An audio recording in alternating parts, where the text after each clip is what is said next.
Hello, everyone, and welcome to my story of late life awakening. I'm Zaria Harris, 63 years old, and when my daughter invited me to join her family abroad for retirement, a flight attendant handed me a napkin that left me drenched in cold sweat after reading just 8 words. I fled for my life that very night.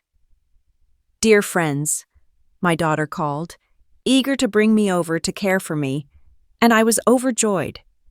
But a sudden twist, sparked by a single note, nearly shattered me completely.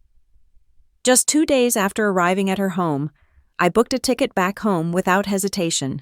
What happened at the airport that day? What was written on that napkin that shocked me so deeply? And how did I overcome it all? Let me share my story with you. It was June in Atlanta, where the air always carried the sweet scent of magnolias mixed with the humidity of post-rain afternoons. I'm Zaria Harris, a retired English teacher at 63, long accustomed to the slow rhythm of this southern city, much like my own steady breath. Since my husband passed away 5 years ago, our modest 2-bedroom house had become both my sanctuary and my quiet solitude.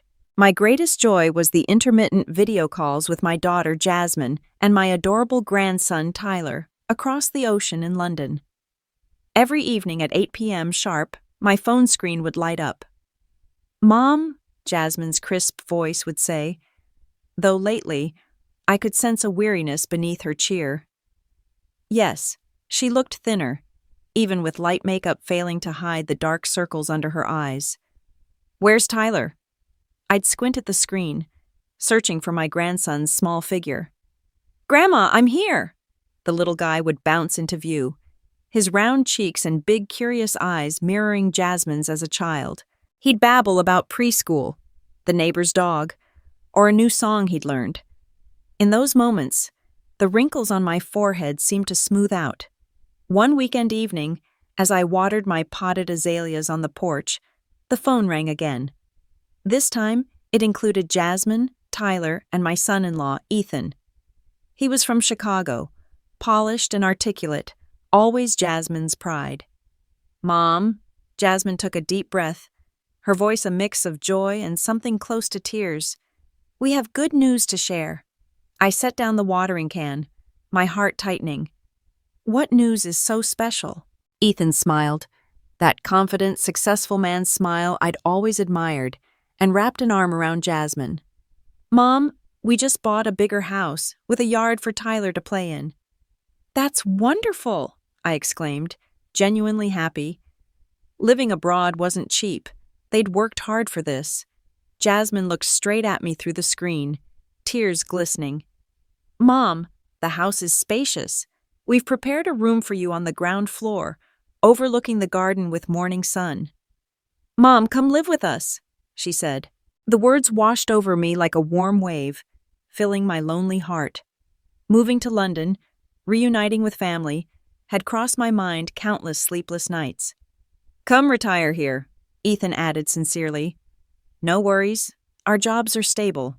You can help with Tyler, and we'll do family outings on weekends. The air's fresh, good for your health."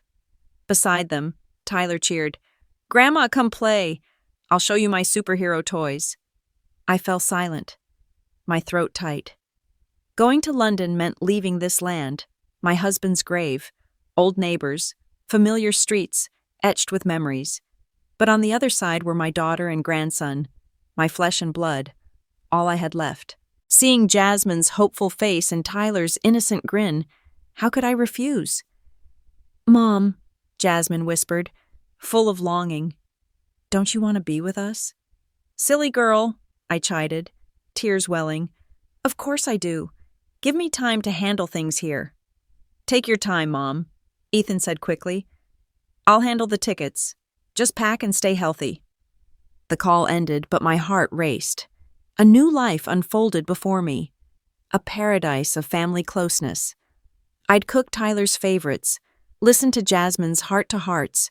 No more facing these cold walls alone. My decision came swiftly. I sold the house, planning to settle long-term with them. Old friends threw a farewell barbecue at a local soul food spot. "Zaria, who's gonna join our card games now?" My best friend Marlene gripped my hand. "Take care over there," my former colleague, Mr. Jenkins, advised. "Call if you need us." I smiled, a bittersweet ache in my chest. I was leaving my past for what I believed was a brighter future. On airport day, Atlanta's sky was unusually clear. I dragged 2 large suitcases filled with clothes, local treats like pecan pralines, photo albums, and my life savings, everything for this new chapter. The plane descended, and hearing the crew's announcement, my pulse quickened. London. I'd arrived. I took a deep breath, steadying my excitement.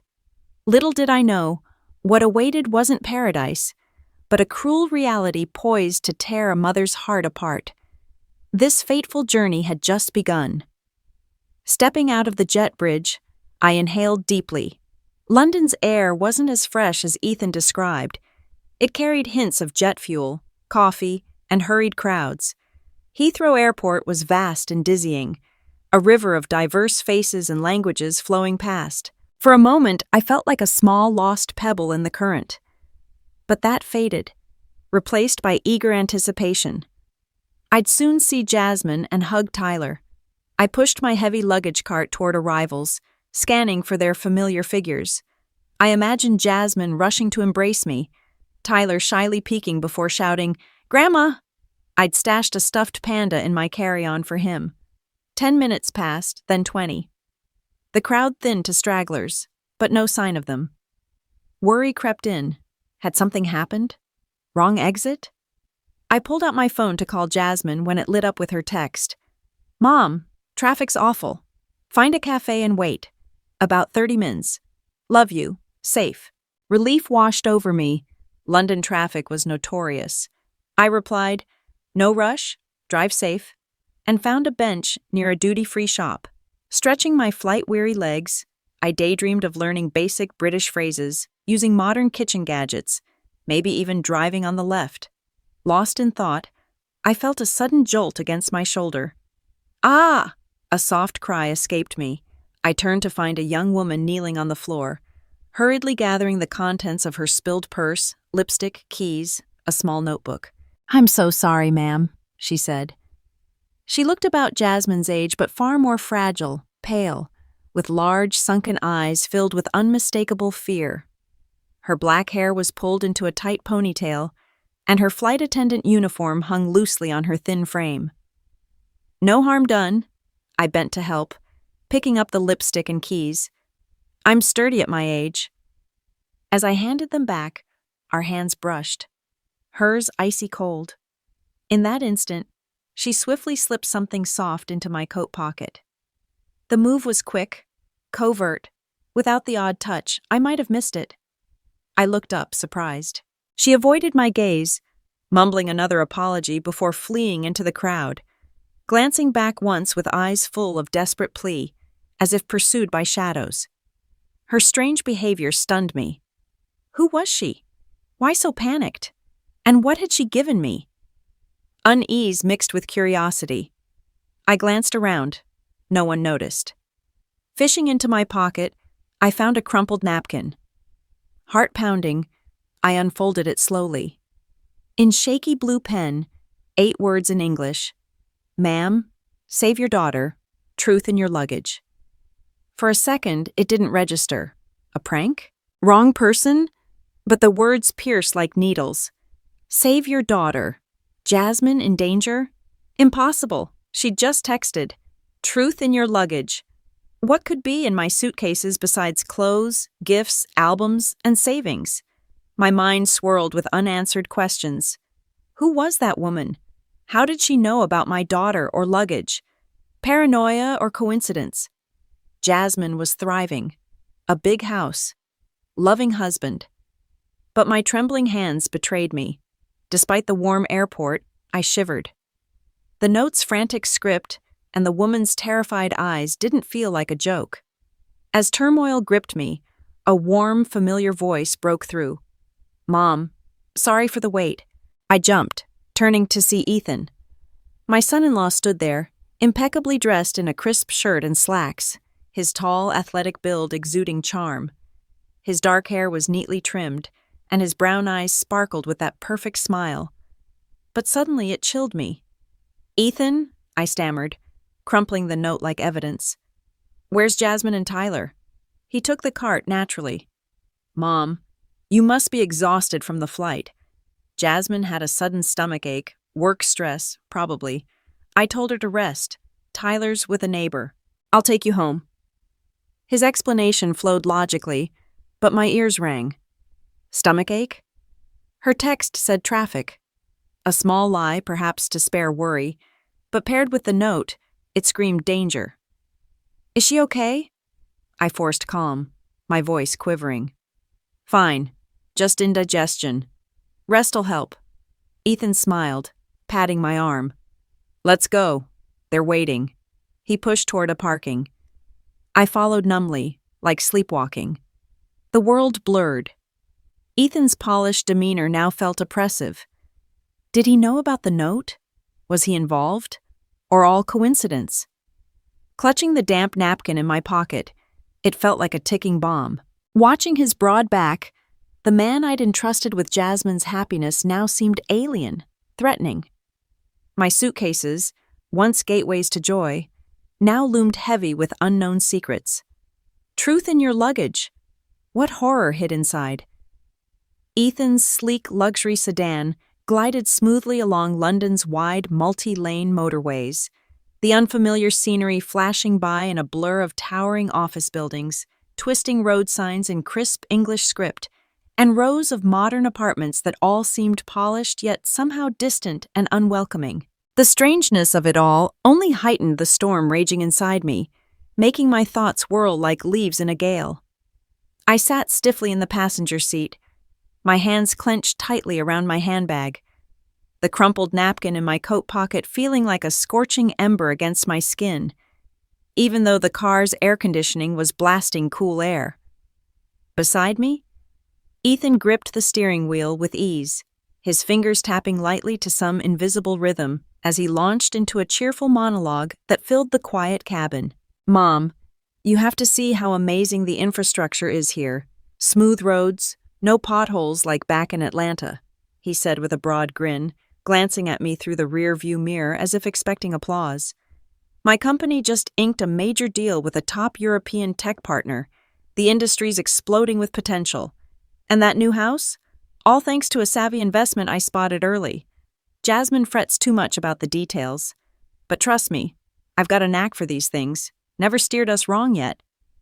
His words were meant to impress, but they bounced off me like rain on a window. I managed a weak hum of agreement, my mind fixated elsewhere. How did his boasts about success and money connect to that chilling note? Save your daughter? It all felt too polished, too rehearsed. Sensing my quietness, perhaps, Ethan shifted gears in the conversation, his tone dipping into what sounded like rehearsed concern. "You know, Jasmine hasn't been herself lately," he said, his voice lowering as if sharing a secret. "Her previous job wrapped up unexpectedly, so she's been at home for about 2 months now. It's getting to her. Staying cooped up makes her overthink everything, and she snaps over the smallest things sometimes. I've tried convincing her to see a therapist, but she's stubborn about it. Doesn't want to admit she might need help. But now that you're here, Mom, I bet you'll brighten her up. Talk to her, get her to open up.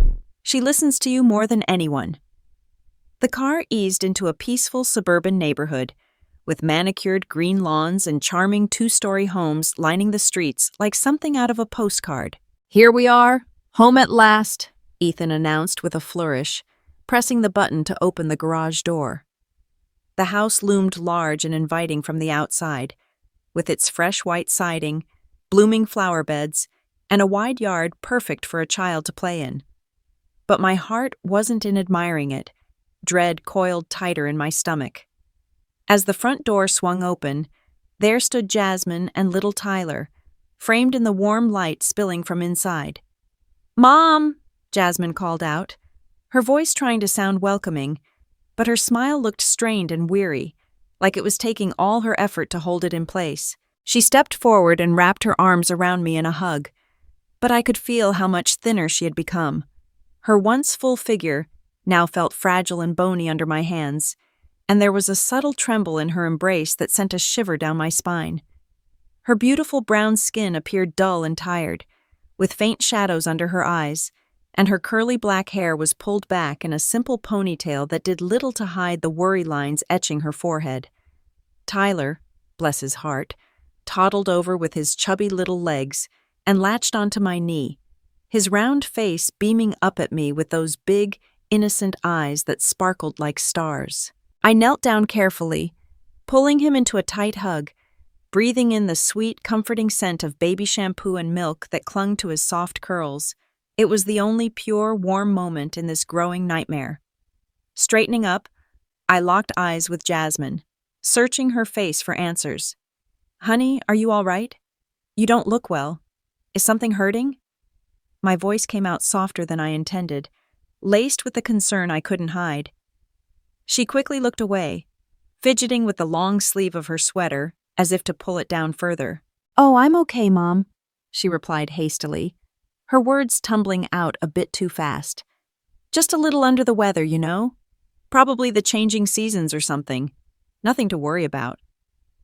But in that brief moment before the fabric covered it, I'd caught a glimpse, a dark, mottled bruise blooming across her wrist, purple and angry against her warm skin tone, like the mark of a tight grip that had lingered too long. In that instant, my entire world seemed to freeze, the air thickening around me. That bruise, combined with the conflicting stories, her text about traffic jams versus Ethan's mention of a stomachache, and now topped with the mysterious note's dire warning. All the scattered pieces snapped together into a horrifying mosaic I could no longer ignore. "Mom must be exhausted from that long flight," Ethan interjected smoothly, wheeling my suitcases inside with a casual strength. "I've got your room all set up upstairs. Why don't you go unwind a bit? We'll have a nice big dinner later to celebrate." "Yeah, Mom, you should rest," Jasmine added quickly, her eyes darting nervously between me and Ethan, as if she desperately wanted me out of sight before I could ask more questions.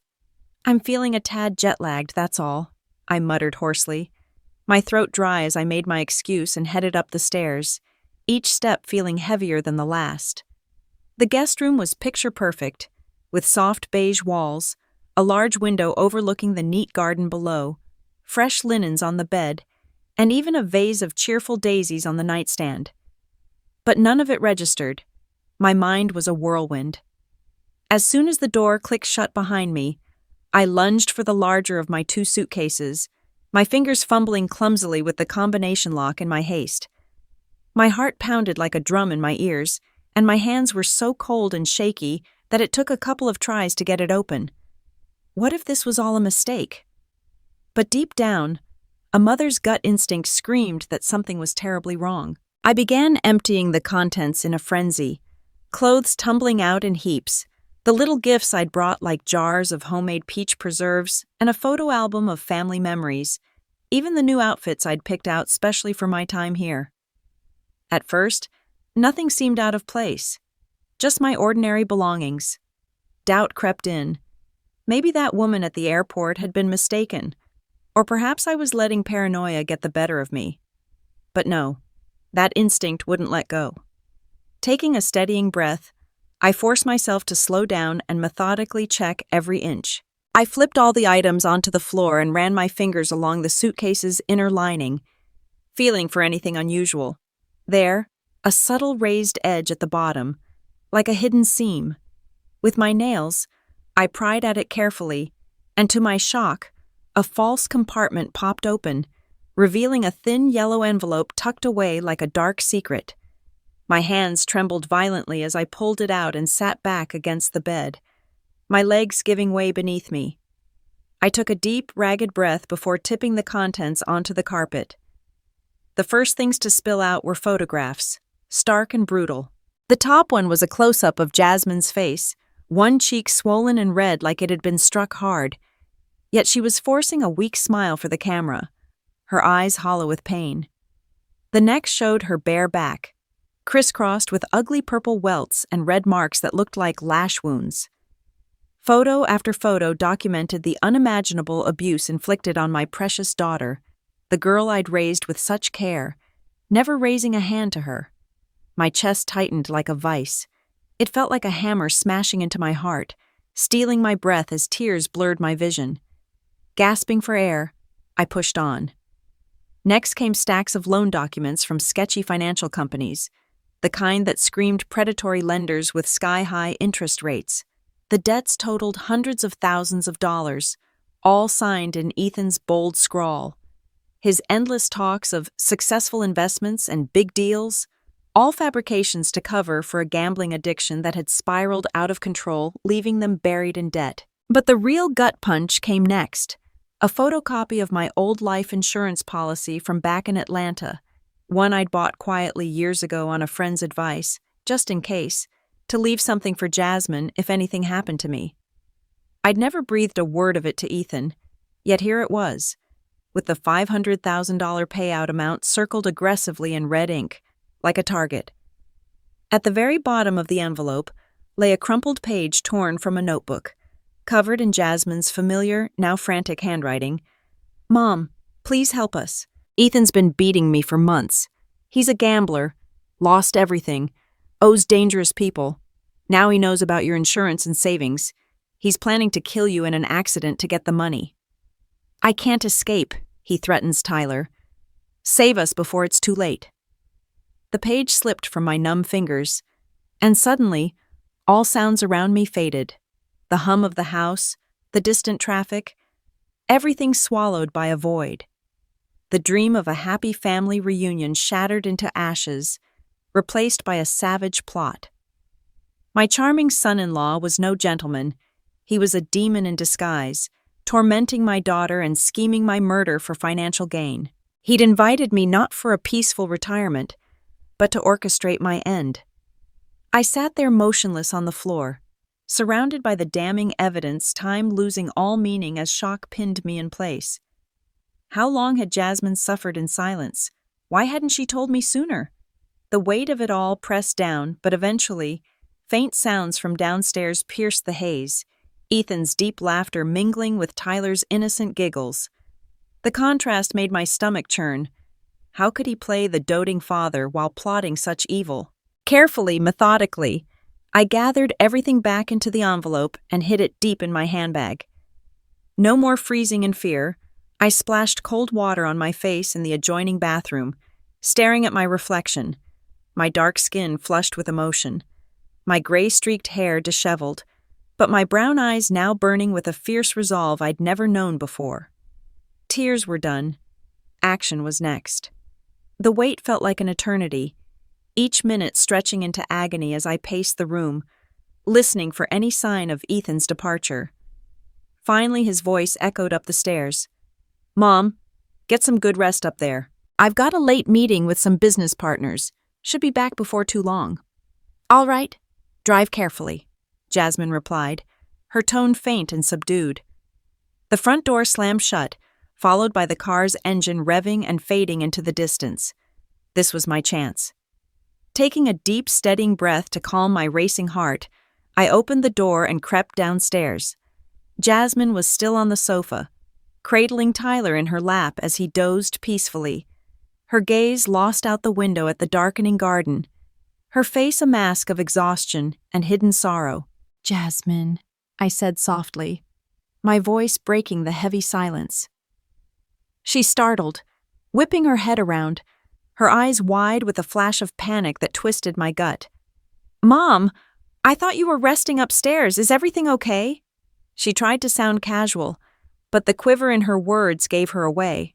I didn't answer right away. Instead, I crossed the room and sat beside her, gently placing the yellow envelope on the coffee table between us, its presence like a bomb waiting to detonate. Jasmine's eyes locked onto it, and in an instant, all color drained from her face, leaving her looking ghostly pale, as if she'd seen a specter from her worst nightmares. What is that, Mom?"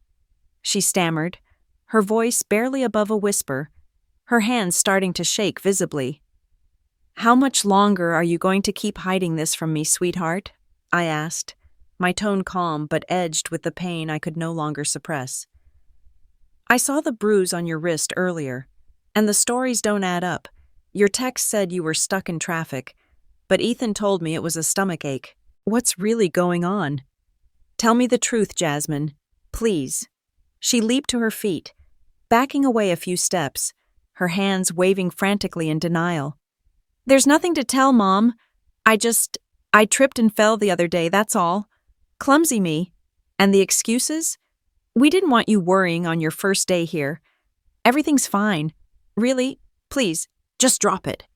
Her words rushed out, but her eyes betrayed her, darting everywhere except to mine, filled with a terror that had clearly been etched deep into her soul by Ethan's control.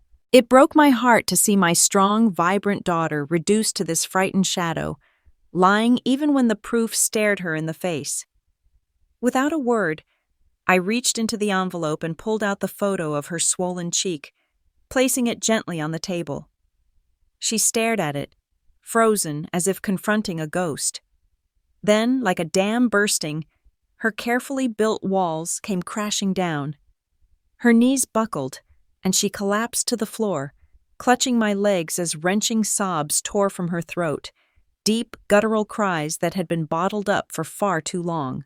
I dropped to my knees beside her, wrapping my arms around her frail, shaking body, my own tears flowing freely now as I held her close. We were so near, yet for so long, separated by this abyss of deception and violence. Shh, it's okay now, I murmured, rocking her gently. Just tell Mom everything, baby. Let it all out. We'll face it together. Through her heaving sobs, Jasmine finally poured out the full horror of her hidden life, her words tumbling out in broken fragments as if speaking them aloud made the nightmare all too real. Mom, Ethan's not the man you think he is, not some investment genius with a golden touch, she began, her voice cracking with ahs every syllable. He's a gambler, Mom. It started small, just a few bets here and there, but then it spiraled out of control. He lost everything, our savings, the money from the house down payment, all of it gone in a blur of bad luck and worse decisions. And when the debts piled up from those shady loan sharks, that's when the real monster came out. She paused, wiping her tear-streaked face with the back of her hand, her eyes distant as she relived the pain. He'd come home furious after a loss, or when the collectors called, and he'd take it out on me, yelling at first, then shoving, and eventually, the beatings. I'd hide the bruises with makeup or long sleeves, telling myself it would stop once he won big. But it never did. I held her tighter, my own heart shattering as she described the terror that had become her daily reality. He controls everything, Mom. My phone, my emails, even who I talk to, she continued, her body still trembling against mine. He threatened that if I ever told anyone, if I tried to leave or reach out for help, he'd come after our family back in Atlanta. You, our old friends, everyone. He'd say things like, "You think you can run? I'll make sure no one you love is safe." I was so scared, trapped in this beautiful house that felt like a prison. Then came the part that chilled me to my core. How Ethan's desperation had twisted into something even darker. One day, he found out about your life insurance policy. I don't even know how. Maybe he went through my old emails or something. That's when the plans started forming in his sick mind. He saw it as the perfect way out. Invite you here under the guise of retirement, make it all seem loving and normal, then stage some accident to collect the payout and grab your savings too. He even talked about it like it was just business, saying things like, "Your mom's old. It'll look natural. We need this to start over." Jasmine's voice dropped to a whisper as she revealed the final layer of coercion, including the desperate steps she took to alert me. He used Tyler against me, Mom. Said if I didn't play along, if I didn't smile and pretend everything was fine when you arrived, he'd take Tyler away forever, make him disappear in this big city where no one would find him. You want to see your son grow up? Then keep your mouth shut and act happy, he'd hiss at me late at night. I was terrified, cornered with no way out. That's why I reached out secretly to Grace, Ethan's sister. I knew she worked as a flight attendant and had flights routing through Heathrow around your arrival time. We'd bonded a little over the years, she confided once about Ethan's cruel side from their childhood, how he'd bully her and their parents always took his side. So, in a stolen moment when he was out, I messaged her on a hidden app, begging for help. I told her about the abuse, the plot against you, and asked if she could somehow get a warning to you at the airport, something subtle, like slipping a note during an accidental bump in the crowd. She agreed. Scared but willing, she disguised herself a bit, posed as just another traveler to avoid suspicion. That's how she handed you that napkin with the message, to point you to the evidence I'd hidden in your luggage. I snapped those photos of my injuries when he wasn't looking, copied the loan papers and your insurance docs from his desk drawer, and tucked them away, praying you'd find them before it was too late. Holding my daughter close, I absorbed every word, feeling the depth of her isolation and bravery. She wasn't just a victim, she was a fighter, desperately signaling for help in the only way she could without risking everything, even coordinating with an unlikely ally like Grace to ensure the message reached me. As her tears slowed to quiet sniffles, I wiped her face gently with my sleeve, my mind shifting from grief to grim determination. No more hiding, no more fear, I said firmly, cupping her chin to make her look at me. Mom's here now, and I won't let that monster touch you or Tyler ever again. We're getting out of this, together. The hatred that had boiled inside me earlier now cooled into a sharp, focused resolve. There was no room for emotional breakdowns anymore. This dream of a peaceful family retirement had died the moment I opened that envelope, replaced by a stark survival plan. Jasmine nodded weakly, a flicker of hope breaking through her despair. But how, Mom? He's so controlling, he'll notice if we try to leave.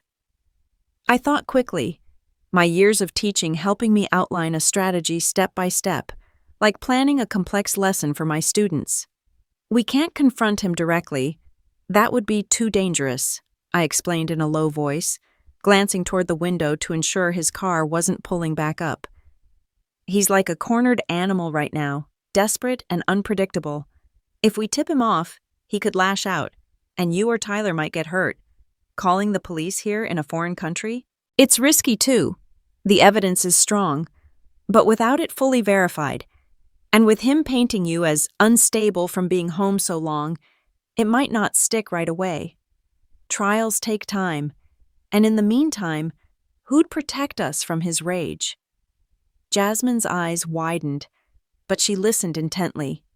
No, the smartest way is to escape first, get back to Atlanta, where we're safe, then build our case from there. Escape? But he'll never let us go, she whispered, fear creeping back into her tone. He watches everything I do. I squeezed her hands reassuringly. That's why we have to be smart about it, honey. From this moment on, you have to trust me completely and act like nothing's changed.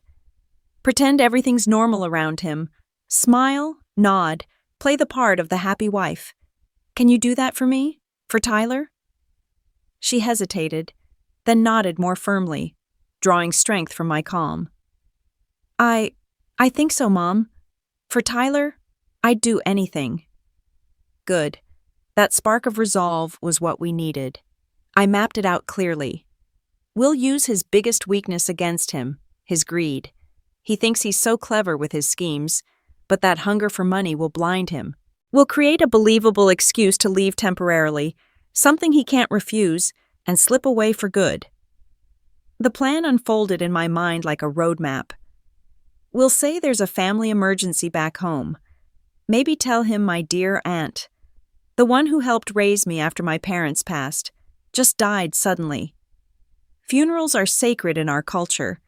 Everyone has to attend or it's seen as disrespectful. I'll say I'm too old to travel alone and need you to come with me to pay respects. Tyler comes too, of course. Let him see his roots. Meet the extended family. Jasmine bit her lip. But he'll say no. He hates letting me out of his sight. Exactly, I replied with a knowing nod.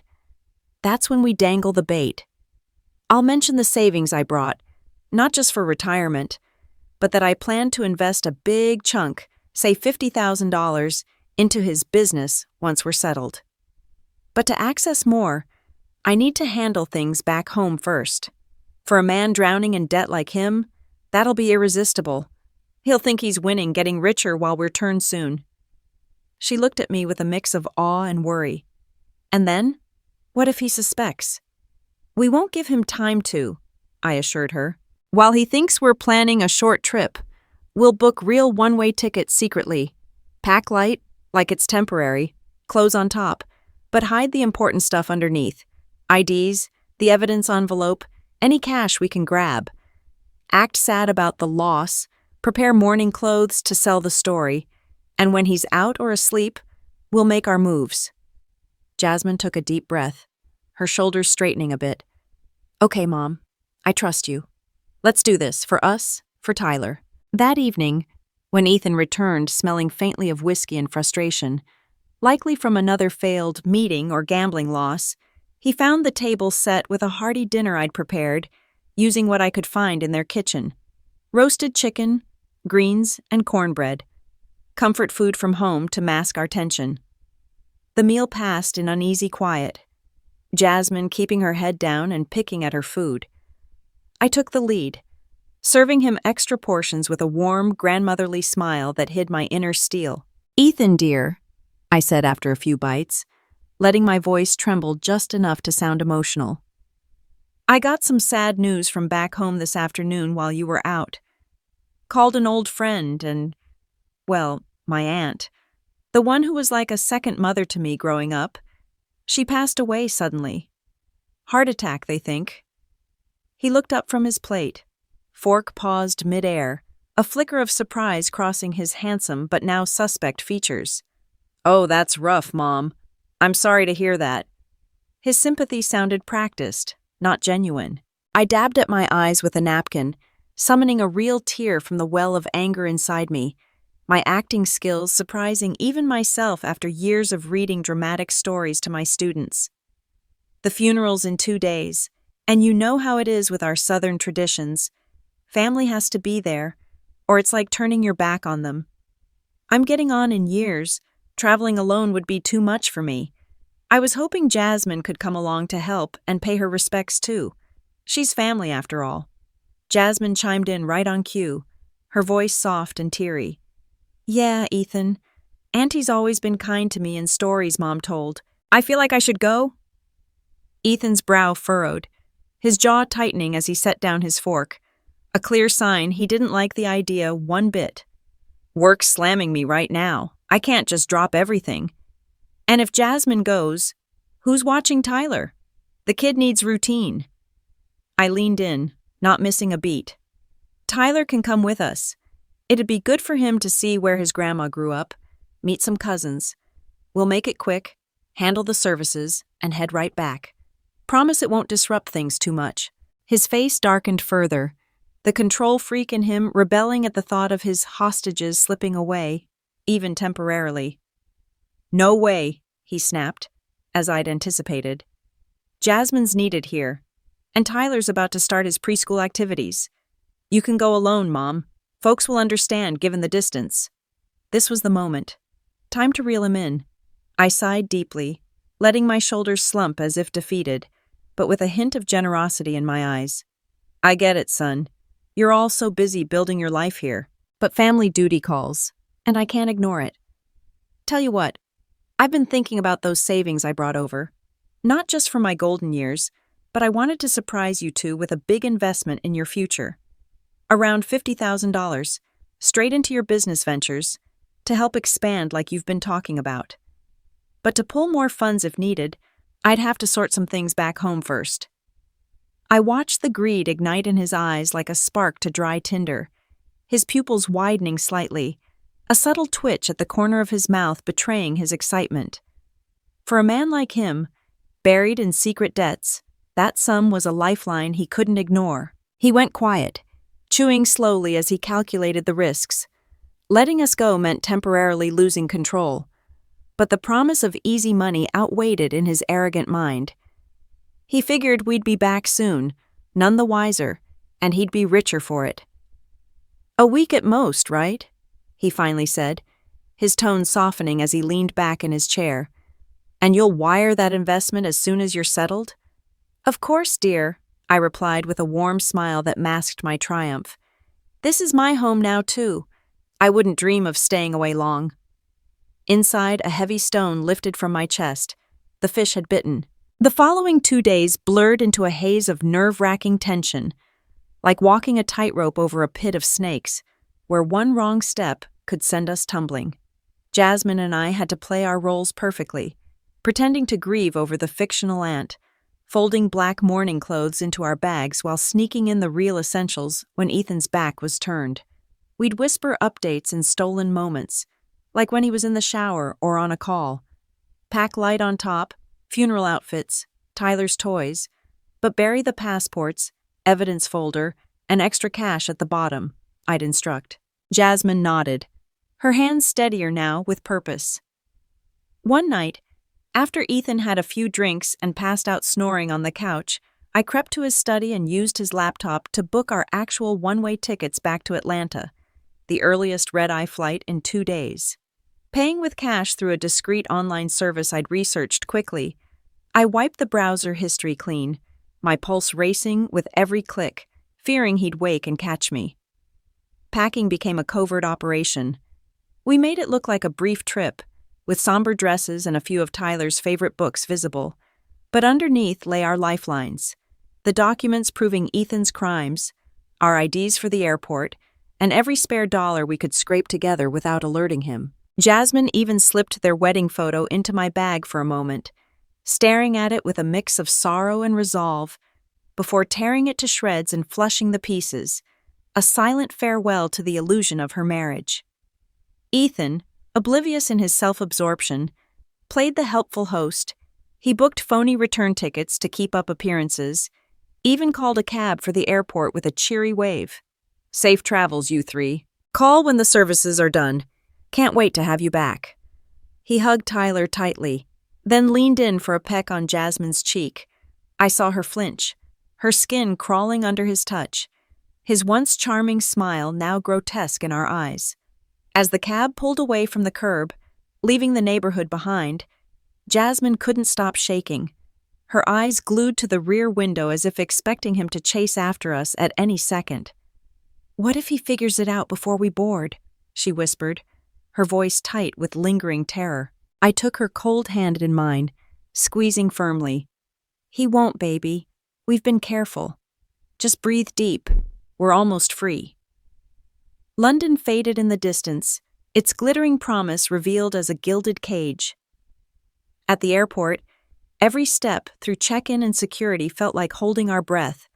My heart hammered as we handed over passports, waiting for some alarm to blare or a hand to stop us.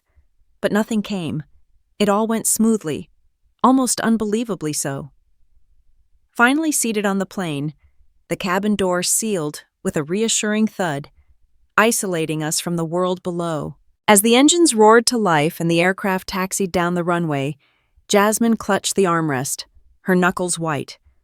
Tyler, tuckered out from the excitement, dozed in my lap. Then came the surge of takeoff, pressing us back into our seats as the plane lifted into the night sky.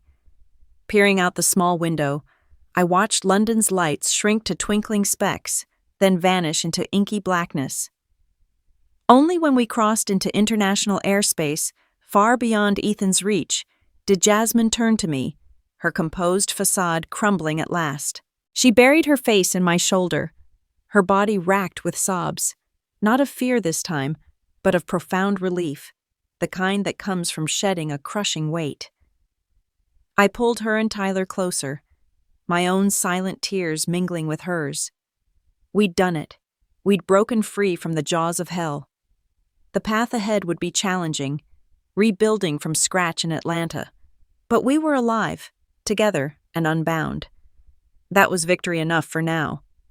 The plane touched down in Atlanta under a heavy, muggy afternoon sky, the kind of humid warmth that wraps around you like an old, familiar blanket after a long absence. As we stepped out of the terminal and into the bustling arrivals hall, I paused for a moment, drawing in a deep breath of that unmistakable air, thick with the scents of distant barbecue smoke, freshly cut grass from nearby fields, and the earthy undertone of Georgia red clay after a light rain. It hit me then, washing away the last traces of London's chill. The nightmare, while not entirely over, felt momentarily distant, like a bad dream fading in the light of day. "We're home," I murmured softly to Jasmine, who stood beside me, one hand clutching Tyler's small fingers while the other wiped at her eyes. She nodded, but fresh tears spilled over, not the frantic, fearful ones from before, but cleansing ones, the tears of a weary traveler finally reaching a safe harbor after a storm-tossed journey. Yet even in that moment of relief, I knew we couldn't let our guard down. The beast across the ocean might still have claws long enough to reach us if we weren't careful. Escape had been our first victory, but now it was time for the counterattack, to gather the proof that would ensure he could never threaten us again. There would be no rushing back to my old, now-sold house or calling up friends for a celebratory reunion. Safety came first, above all else. Using a prepaid phone I'd picked up at the airport to avoid any traceable calls, I quickly booked us into a discreet, upscale hotel in the heart of downtown Atlanta, one with round-the-clock security, keycard access elevators, and anonymous check-in options. "We'll stay here until things settle," I explained to Jasmine as the cab wove through familiar streets lined with blooming dogwoods and historic brick buildings. "No one knows we're back yet, and that's how it'll stay for now."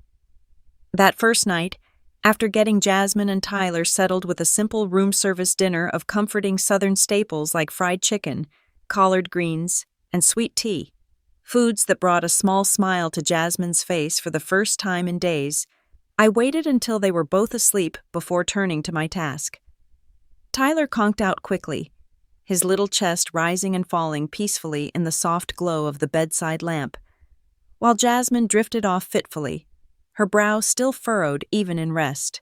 Alone in the dimly lit living area of our suite, I opened my laptop, its screen casting a pale blue light across my face, highlighting the lines of determination etched there after everything we'd endured. This wasn't about browsing news or catching up on emails. This was about arming myself with the tools to strike back. I spent hours meticulously researching private investigation firms in London, reading through client reviews on secure sites, comparing their rates and specialties, and focusing on those with proven track records in uncovering financial fraud, domestic abuse cases, and even complex conspiracies involving hidden debts and threats. Finally, one stood out: Integrity Probes, a firm boasting a team of former police detectives and ex-intelligence agents, with glowing testimonials about their discretion and results in high-stakes personal matters. Their website was sleek and professional, promising unwavering pursuit of the truth, with expertise in surveillance and evidence gathering. Taking a steadying breath to calm the slight tremor in my hands, I dialed their international number, my voice steady from years of commanding a classroom. When a man with a crisp British accent answered, "Integrity Probes, how may I assist?" I laid it out clearly, without mincing words. "This is Zaria Harris, a U.S. citizen calling from Atlanta. I need your services to investigate my son-in-law, Ethan Thompson, currently living in London. I have reason to believe he's involved in compulsive gambling, racking up illegal debts, committing domestic violence against my daughter, and worst of all, plotting a murder-for-hire scheme to collect on my life insurance and seize my personal savings." There was a brief pause on the other end, the man clearly taken aback by the gravity of my accusations, before he responded professionally. "Ms. Harris, those are extremely serious allegations. Do you have any initial evidence to support them? We'll need something to start with." "Absolutely," I replied firmly, my tone leaving no room for doubt. "I have photographs documenting my daughter's physical injuries from his abuse, copies of high-interest loan agreements from questionable lenders totaling hundreds of thousands, and a duplicate of my insurance policy that he somehow obtained without my knowledge, with the payout amount highlighted. I'll email them to you right now, along with his home address, car license plate, the name of his so-called company that's likely a front, and details on his daily routines that my daughter shared with me." I hit send on the encrypted email I'd prepared, attaching scans of everything from the envelope. Money isn't an issue here, I added emphatically. I just need one thing, rock solid, court-admissible proof that exposes him completely so we can put him behind bars where he belongs. The investigator listened attentively, jotting notes I could almost hear over the line. Understood, ma'am. We'll assign a senior team to this immediately. Discreet surveillance, financial traces, the works. Expect an update in a few days. Satisfied, I wired a substantial deposit through a secure app, watching the numbers dwindle on my account without a second thought. Every penny was an investment in our freedom and safety. As I closed the laptop, a sense of empowerment washed over me. My invisible net was now cast wide, stretching from this Atlanta hotel room across the Atlantic, ready to ensnare the unsuspecting predator in his own web. The days that followed turned into an intense psychological waiting game, a period of enforced hiding that tested our nerves even as we tried to create some semblance of normalcy. We stayed mostly within the hotel's walls, venturing out only for quick, disguised errands to nearby stores for essentials, always scanning the crowds for any sign of pursuit. For Tyler's sake, we turned it into an adventure. He splashed happily in the indoor pool, his giggles echoing off the tiled walls, and marveled at the room service desserts like chocolate cake and ice cream, his innocent joy a balm for our frayed spirits. "Look, Grandma, I can swim like a fish," he'd exclaim, paddling with his floaties, oblivious to the tension. Jasmine, though, struggled more visibly. She'd jump at every unexpected phone ring or knock on the door, her eyes haunted by shadows that no amount of reassurance could fully erase just yet. Ethan, true to his manipulative nature, didn't make us wait long before testing the waters. The very next day after our arrival, a video call buzzed in on Jasmine's phone, his face filling the screen with that false charm. "Hey, how's everything over there? You all make it safe? How's the family holding up?" he asked casually, as if nothing were amiss. Jasmine, her hands trembling slightly as she held the device, forced a weak smile. "Yeah, we got here okay. Everyone's dealing with the loss." "And Tyler? He behaving?" Ethan pressed, his tone probing. "He's fine. Just tired from the flight," she replied shortly. The call ended abruptly, but it was enough to leave her rattled, pacing the room afterward. "What if he suspects something, Mom?" By the fourth day, his patience wore thin, the calls turning edgier. "So, how's the funeral going? Wrapped up yet?" "This is taking longer than I thought," he said irritably during another video chat, his background showing the familiar London living room that now felt like a distant prison.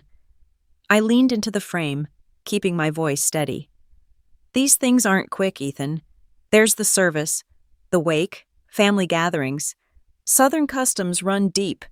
It'll be about a week to sort it all properly." He huffed, frustration evident. "A whole week? My schedule's a mess without you here. Tell Jasmine to hurry it up and get back soon." We hung up, but his growing impatience was a twisted comfort. It meant our sudden silence was gnawing at him, pushing him toward mistakes. Then, on the sixth day, the mask slipped further, his calls devolving into outright demands. No more video. He rang Jasmine's cell directly, his voice booming through the speaker when I put it on hands-free. "Jasmine? What's the holdup? You said it'd be quick. Get your asses back here now. Don't think you can drag this out forever." She crumpled against the wall, hands over her ears as if to block him out, her body shaking. "Please, Ethan. It's not that simple," she whispered, but I snatched the phone and ended the call mid-rant. His escalating anger terrified us, yet it signaled his unraveling, a man losing grip on his carefully controlled world, making errors that would seal his fate. The seventh night dragged on endlessly, the one we'd promised to return by in our ruse. Jasmine tossed in her sleep, crying out from nightmares that left her sweat-drenched and clinging to me like a child. "What if the investigators find nothing, Mom? What if he shows up here somehow?" she'd murmur in the dark, her fears mirroring my own silent worries as I lay awake, staring at the ceiling fan's slow spin. The hotel room felt both safe and claustrophobic, a temporary fortress against the unknown. What if our plan backfired? What if Ethan's connections ran deeper than we knew? But just as dawn crept through the curtains, my phone vibrated with an incoming call from a U.S. number, the investigators. My heart leaped into my throat as I slipped out to the balcony, closing the door softly behind me to keep Jasmine from overhearing. "Ms. Harris? This is lead investigator Marks from Integrity Probes," the man's voice came through, laced with a quiet excitement that immediately set my nerves on edge, in a good way. "We've got updates, and they're solid. Do you have a moment?" "Yes, please.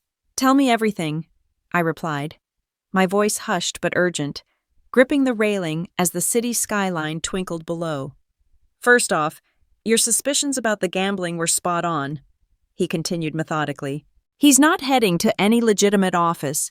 We've tailed him daily to underground casinos in the East End, where he's been hemorrhaging money, big losses, we're talking thousands per night. We've got time-stamped photos, videos of him at the tables, even witness statements from dealers confirming his habits. The debts? Traced back to multiple loan sharks with criminal ties. The paperwork you provided matched perfectly, and we've uncovered even more unpaid markers that'll bury him financially." I exhaled slowly, a wave of vindication washing over me, but I pressed for the crucial part.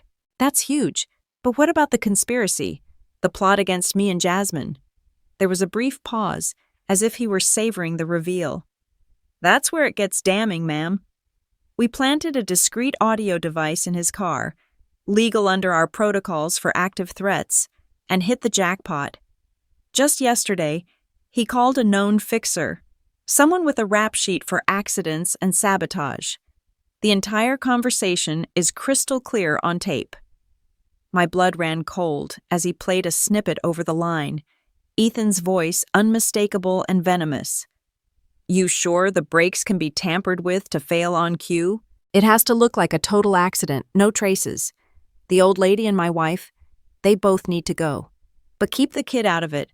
I need him alive to play the grieving son and collect that insurance windfall." The words hung in the air like poison, confirming every fear in graphic detail. "We've compiled it all," the investigator went on, his tone turning grave. "Audio transcripts, digital forensics on his financials, surveillance footage. It's airtight, ready for law enforcement. We can forward the full dossier to your attorney and loop in London authorities for immediate action." Tears of furious relief pricked my eyes, but I kept my voice steady. "Thank you. You've given us our lives back. Proceed with everything. Tighten that net, and don't let him slip through." Hanging up, I stood on the balcony as the morning sun rose over Atlanta's skyline, a cool breeze carrying the promise of a new day. The game wasn't just even. It was ours to win. "Ethan, you monster, your time is up." With the investigator's full dossier now securely in my hands, a thick packet of printed emails, transcripts, photos, and that damning audio file. An icy surge of power coursed through my veins, steadying my resolve like nothing else could. Gone were the days of shadowy warnings whispered in airport chaos or frantic notes slipped into pockets. This was concrete, unbreakable evidence. My weapon forged in truth and ready to strike down the lies that had nearly destroyed us. The fear that had gripped me so tightly in London had finally loosened its hold, replaced by a burning outrage that fueled every step forward. I was no longer just a worried mother fleeing in the night. I was a force determined to safeguard Jasmine and Tyler, no matter the cost. Jasmine, still visibly shaken from Ethan's escalating phone threats that had left her jumping at shadows, needed to see some of this proof to understand we weren't running blindly anymore. I sat her down in the hotel room's cozy armchair, away from Tyler's curious ears as he played with his toys in the bedroom, and carefully shared select parts of the file. The loan documents, and a redacted version of the recording, skipping the most brutal details to spare her further pain. "Look at this, honey," I said gently, spreading the papers on the coffee table. The investigators confirmed everything: his gambling debts, the abuse, even the plot against us. We have proof now, real proof that can put him away. Her eyes widened as she scanned the pages, her fingers tracing the circled insurance amount with a mix of horror and relief. Mom, this is everything we've been fighting against. But what do we do next? He's still out there, probably furious that we haven't come back. I nodded, placing a reassuring hand on her shoulder. Exactly. Which is why it's time to end this once and for all.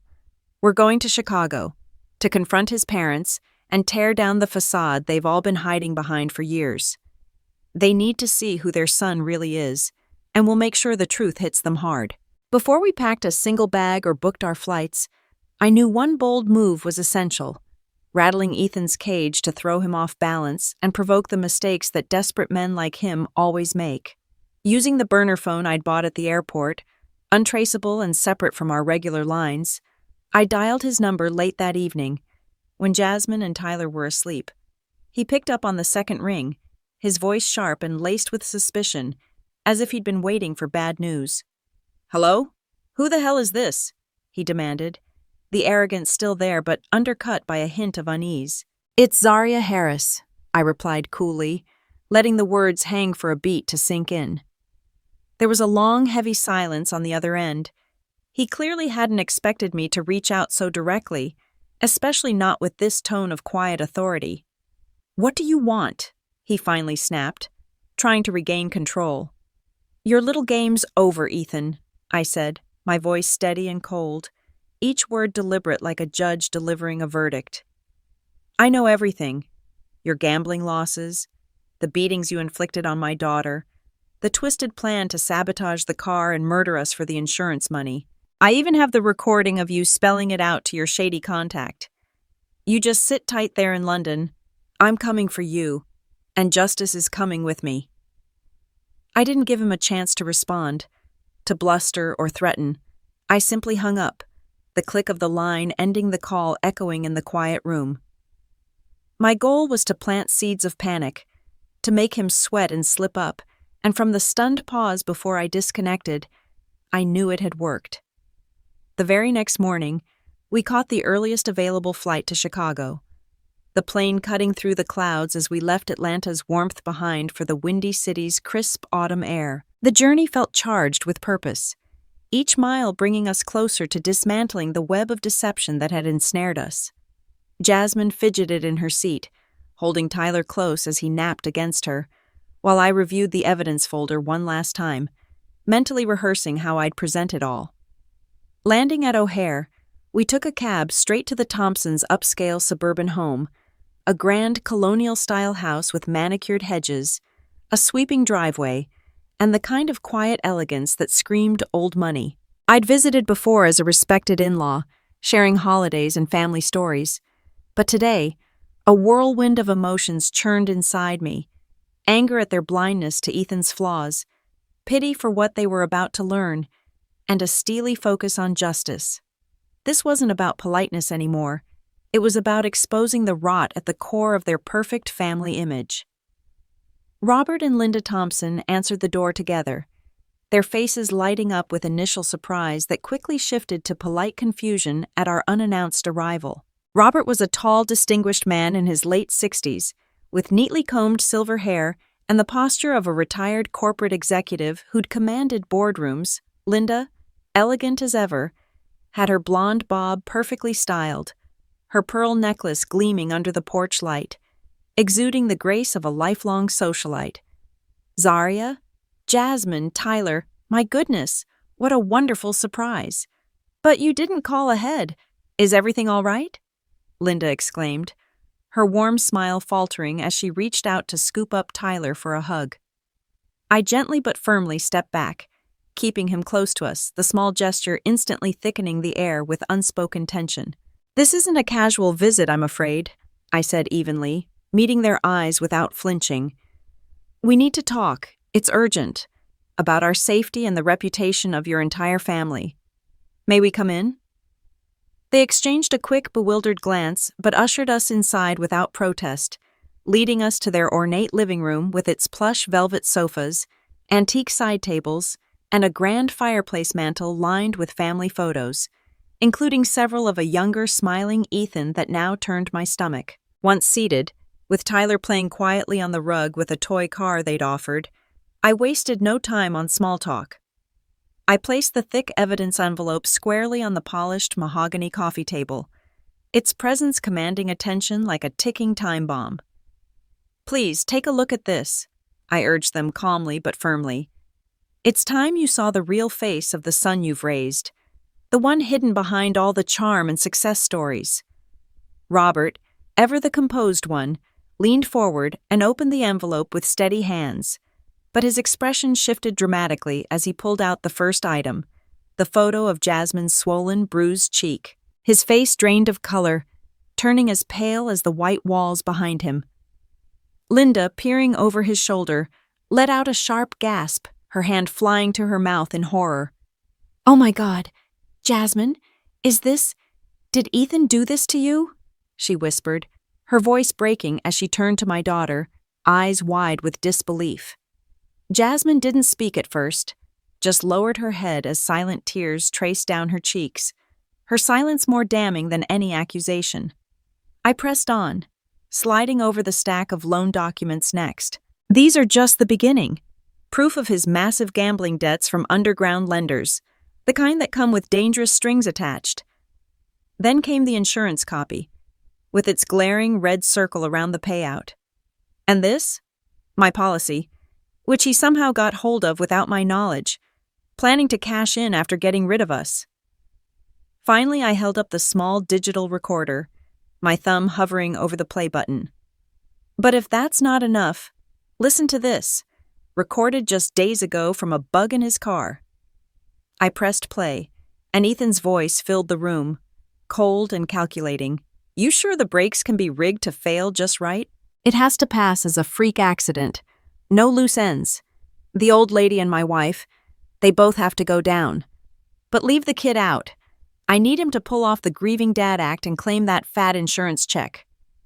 Robert's hands shook as he set the device down, his face now ghostly white. Linda swayed in her seat, looking like she might faint, whispering over and over, "No, not our Ethan. This can't be him."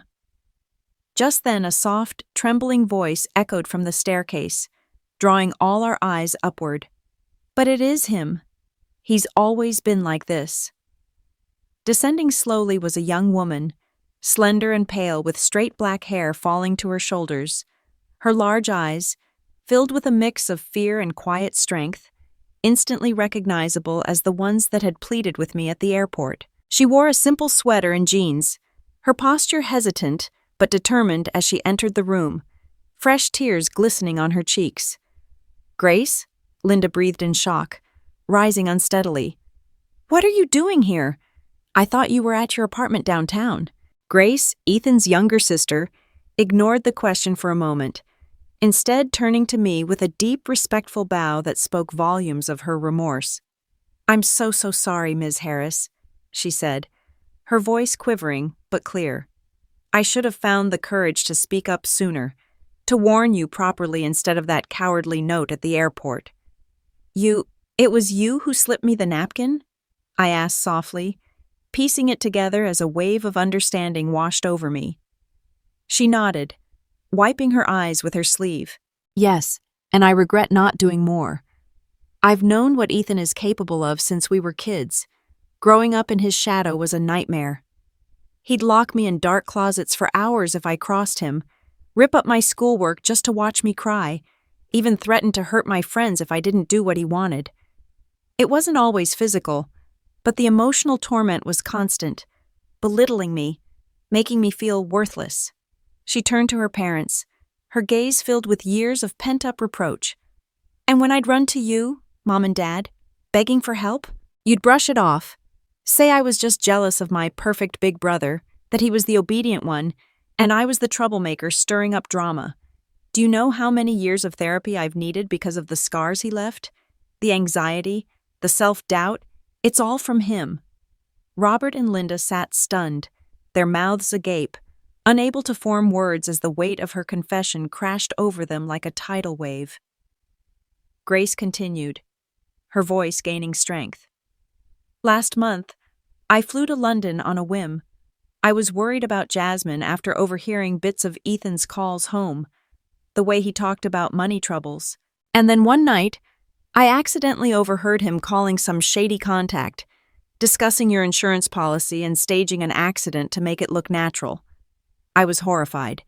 But I knew if I told you to, she gestured at her parents, you'd defend him like always, say it was just a misunderstanding. She drew a shaky breath. After that, I received a call from an unknown number, Jasmine. She'd secretly reached out, begging me for help. She sent me the proof she had collected, and using my job as a flight attendant, I found a way to slip the evidence into Mrs. Zaria's luggage when she checked it in. With Grace's revelations hanging in the air, the family's long-maintained illusion shattered completely. The golden boy Ethan exposed as a lifelong bully and manipulator, his charm nothing but a thin veil over decades of cruelty. The room fell into a thick, oppressive silence, the shock rippling through us all like aftershocks from an earthquake. The weight of the confrontation settled over the Thompsons' living room like a heavy fog, thick and suffocating, as the full extent of Ethan's betrayal hung in the air after Grace's heartbreaking revelations. Robert and Linda sat frozen on their elegant sofa, their faces a mix of denial and dawning horror, the family photos on the mantel now mocking them with images of a seemingly perfect son who'd been a monster all along. I stood tall, my voice steady despite the storm inside, ready to deliver the final blow that would shatter their illusions forever. But before I could speak, the front door burst open with a forceful slam, and in stormed Ethan himself, his face flushed and twisted with a mix of defiance and panic. He must have sensed the urgency in his father's earlier call and rushed over from the airport, or wherever his lies had taken him that day. His tall frame, usually so commanding in his tailored suits, now looked disheveled, his dark hair tousled and his tie loosened, as if the mask of composure was already cracking. He stopped short in the doorway, his eyes darting around the room, taking in me, Jasmine holding Tyler protectively, Grace standing with crossed arms and tear-streaked cheeks, and his parents' ashen expressions. "What the hell is going on here?" he demanded, his voice booming with false authority, trying to seize control as he always did. "Mom? Dad? Why's everyone looking at me like that? And you," he snarled, pointing at me with a shaking finger. "What are you doing here? You were supposed to be back in London by now. This is some kind of setup, isn't it?" His gaze landed on the scattered evidence on the table. The photos of Jasmine's bruises, the loan papers, the insurance copy, and his bravado faltered for a split second, a flicker of fear crossing his features before he masked it with anger. Robert, his voice trembling but firm, was the first to respond, rising slowly from his seat with the weight of a man whose world had just crumbled. "Ethan, sit down. We know everything now. The gambling, the abuse, that god-awful plot to kill Zaria and Jasmine for money. How could you? We raised you better than this. We thought you were a good man, building a life, but this is unforgivable." Linda, her elegant poise shattered, choked back sobs as she added, "Your own wife, your child, how could you hurt them like this? And plotting murder? For insurance? We saw the photos, heard the recording. It's all here, son. Explain yourself, please. Tell us it's not true." Ethan's face drained of color, his eyes widening as he realized the net had closed. He collapsed onto a nearby chair, his hands running through his hair in desperation. No, you don't understand. It's not what it looks like," he stammered, his words rushing out in a frantic bid to spin the truth. "Those bruises? Jasmine's clumsy, always bumping into things. The loans? Just temporary setbacks from investments that didn't pan out yet. And that recording? It's edited, taken out of context. I was just venting to a friend about stress, not planning anything real. Come on, Dad. Mom, you know me. I'm your boy. Zaria's twisting this to turn you against me." But his denials rang hollow, and as I played the recording again, his cold voice detailing the brake sabotage and his chilling rationale for sparing Tyler only to use him later, the room fell into a stunned silence broken only by Linda's quiet weeping. Grace stepped forward, her voice stronger now, laced with years of suppressed pain. "Stop lying, Ethan. We've all seen who you really are. From locking me in closets as a kid to this, you've hurt everyone around you, and it's over." Jasmine, finding her voice at last, looked him dead in the eye, her tone steady despite the tears. "You beat me, controlled me, threatened our son. How could I ever forgive that? You planned to kill my mom, to kill me just for money. You're a monster, and I want nothing to do with you ever again."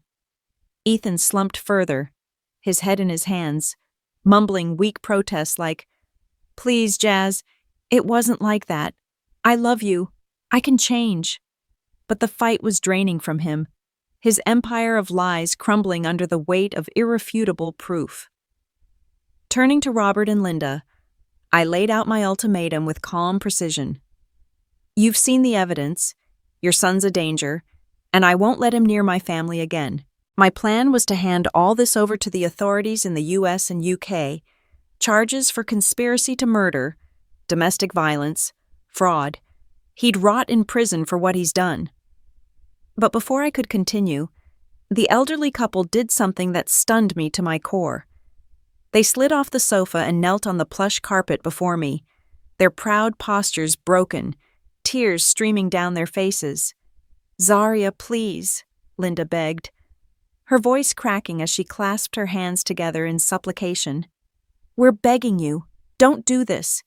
We know what Ethan's done is horrific, unforgivable even. We failed as parents. We should have seen the signs, stopped him long ago. But think of us. Think of the family. If you press charges, it'll destroy everything. Our reputation, our lives. And Ethan, he's still our son. Give him a chance to make amends, please." Robert, his voice hoarse with emotion, added his plea, his knees pressing into the floor as he looked up at me with desperate eyes. "Zaria, he's a beast for what he's done. We can't deny that anymore. The abuse, the plot, it's sickening. He deserves punishment, but throwing him in jail? That would kill us too. We're old. We've built our lives around our children. And think about little Tyler. That sweet boy doesn't deserve to grow up with the stigma of his father being labeled a murderer in the papers, whispered about at school, carrying that shame forever. He'd be innocent, but scarred for life, always wondering why his dad became a monster.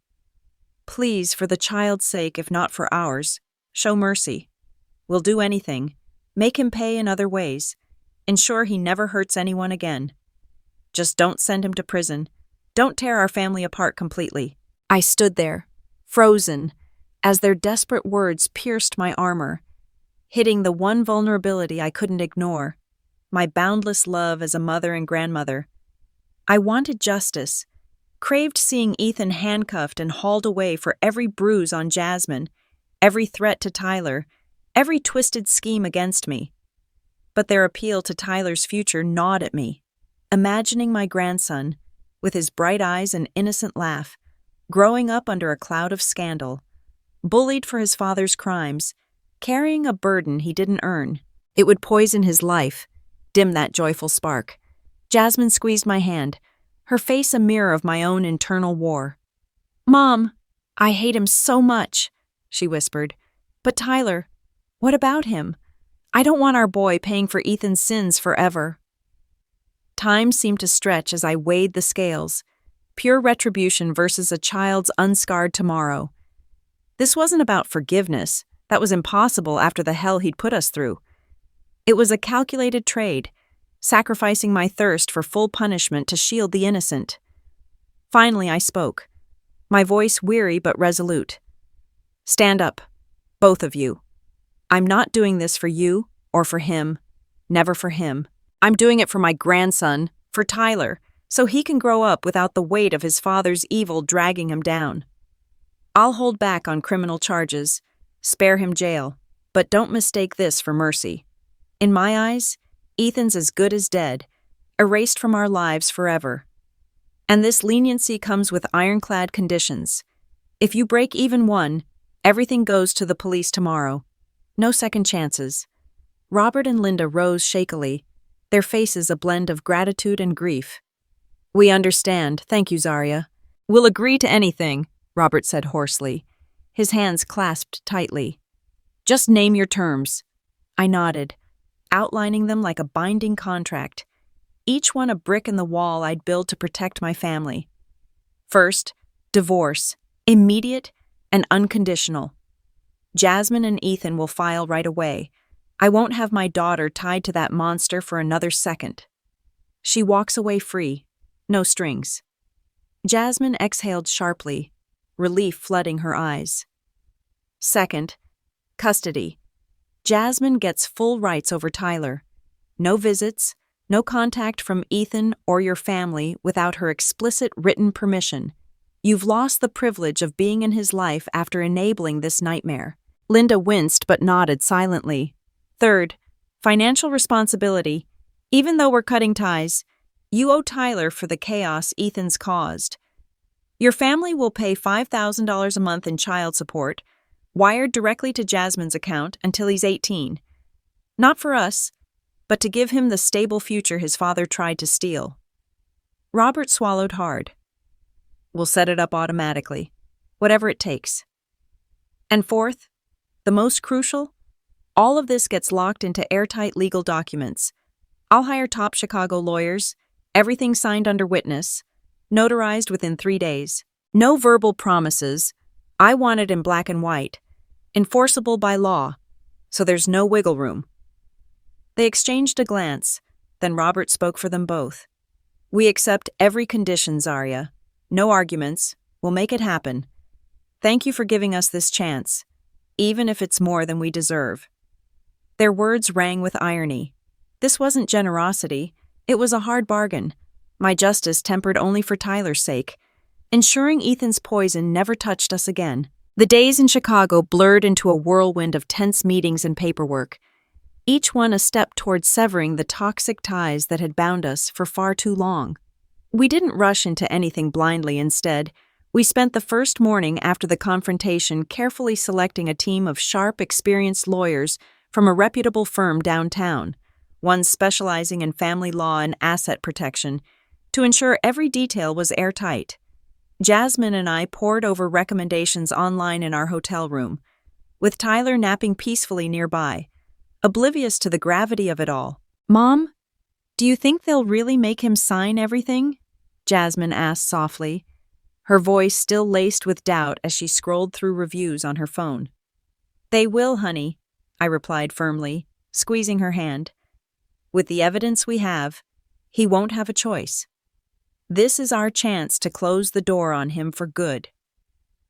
By midday, we were in a sleek conference room overlooking the bustling city streets, the air thick with the scent of fresh coffee and polished wood. Ethan arrived looking defeated, his once confident stride reduced to a shuffle, flanked by his own attorney, a stern man in a gray suit who advised him in hushed tones.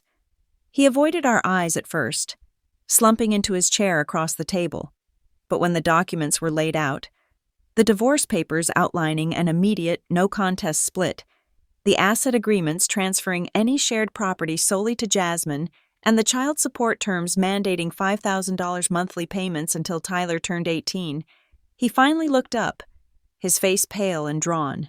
"You can't do this to me," he muttered weakly, his voice cracking as he scanned the pages. "This strips me of everything, my home, my son. Jasmine, please, talk to her. We can work this out privately. I swear I'll change." Jasmine, sitting straight-backed beside me, met his gaze with a steely resolve she'd rebuilt over the past days. Change? After the beatings, the threats, the plot to kill us? No, Ethan. You've taken enough from us. Sign it, or we go straight to the police with everything. The recordings, the photos, all of it.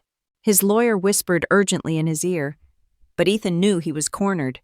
With a trembling hand, he picked up the pen and signed each document in silence, the scratch of the ink on paper echoing like the final nail in the coffin of his control. We left Chicago that very afternoon. Once the papers were notarized in a quiet office nearby, the official stamp sealing our freedom with a satisfying thud. There were no tearful goodbyes from the Thompsons. Robert and Linda had sent a brief formal email confirming the transfers and payments would begin immediately. But we didn't linger for awkward farewells. "It's done, Mom," Jasmine said in the cab to the airport, her voice a mix of exhaustion and quiet triumph as she held Tyler on her lap. "We're really free." I nodded, watching the city skyline recede in the rear-view mirror. Yes, we are. And now, we build something new. Something just for us. The flight back to Atlanta felt worlds apart from our frantic escape from London. There was no gripping fear, no wide-eyed naivety about a perfect reunion. Instead, a calm born from surviving the storm settled over us, like the quiet after a heavy rain, washing away the debris and leaving room for growth. Back in Atlanta, we didn't return to any remnants of the past. With my remaining savings bolstered by the initial compensation from the Thompsons, I purchased a cozy condo in a peaceful, tree-lined neighborhood near a good school and parks, a fresh canvas with no haunting memories attached. The place was modest but warm, with sunny rooms painted in soft yellows, a small backyard for gardening, and enough space for the three of us to breathe and heal. "This is ours now," I told Jasmine as we unpacked the first boxes, hanging family photos that captured only the joyful moments, Tyler's first steps, our old Atlanta holidays, none tainted by Ethan's shadow. "No more looking over our shoulders," she smiled faintly, setting up Tyler's room with his favorite toys. "It feels strange, Mom, like starting over from scratch, but good strange." The early weeks were challenging, a mix of raw emotions and tentative steps toward normalcy. Jasmine's nightmares persisted at first, waking her in the dead of night with cries that echoed through the quiet condo. I'd rush to her side, holding her as she trembled, whispering, "He's gone, baby. You're safe now. We're home." Her wariness around strangers lingered too, making simple outings like grocery shopping feel daunting. But with time and gentle encouragement, she began to unfurl. "I don't know if I can trust anyone again," she'd confess over late-night tea in the kitchen, her hands wrapped around a mug for comfort. "You don't have to rush it," I'd reply softly. "Healing takes time." "But look how far you've come already. You're stronger than you know." Gradually, the love we poured into each other mended the cracks. Family movie nights with popcorn and laughter, walks in the park where Tyler chased butterflies, simple rituals that rebuilt our sense of security. I dove back into my old hobbies to anchor myself, tending a vibrant garden on the balcony with blooming roses and herbs that filled the air with sweet scents, losing hours in books from the local library, and practicing calligraphy on quiet evenings, the smooth strokes of the pen a meditative escape. But my deepest joy came from the everyday moments, preparing hearty breakfasts of pancakes and fresh fruit each morning, the kitchen alive with Tyler's giggles as he helped stir the batter, picking him up from his new preschool, his little backpack bouncing as he ran into my arms with stories of finger painting and new friends. "Grandma, look what I made," he'd exclaim, thrusting a colorful drawing at me, his innocent enthusiasm a reminder of why we'd fought so hard. Jasmine, with my steady encouragement, found her footing too. She started an online English tutoring business, using her language skills to teach kids from around the world via video calls. "I wasn't sure I could do this, Mom," she admitted after her first session, a tentative smile breaking through. "But hearing those students laugh and learn, it feels good, like I'm reclaiming a piece of myself." It not only brought in steady income but reignited her confidence, her purpose shining brighter with each positive review. Tyler, our little light, thrived in this nurturing environment, clinging to us with boundless affection, his days filled with playdates and story time. Occasionally, his curiosity would surface. "Where's Daddy, Mommy?" he'd ask innocently during dinner, his big eyes searching her face.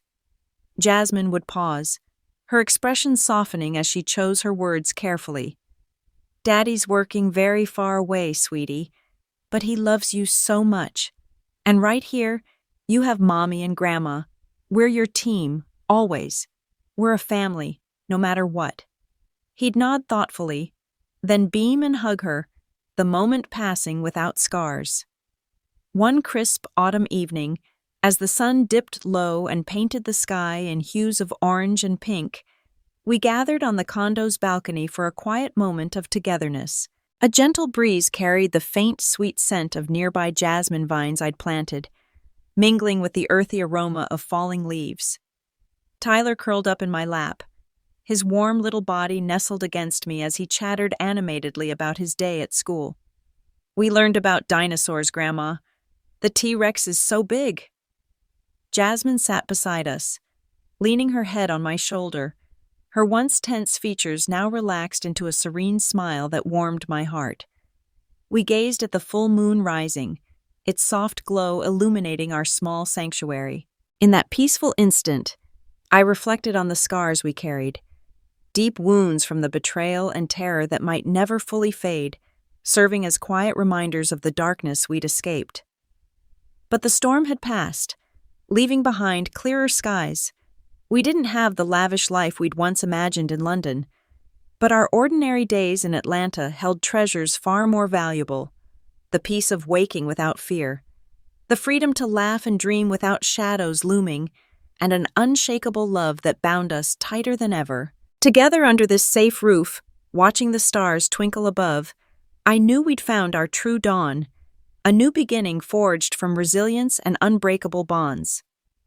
Thanks for hearing my story. I hope it touches your heart and perhaps offers a bit of inspiration in tough times. If you enjoyed it and want to support more tales like this, consider making a small donation. Every bit helps me keep sharing. What would you do if you were in my shoes?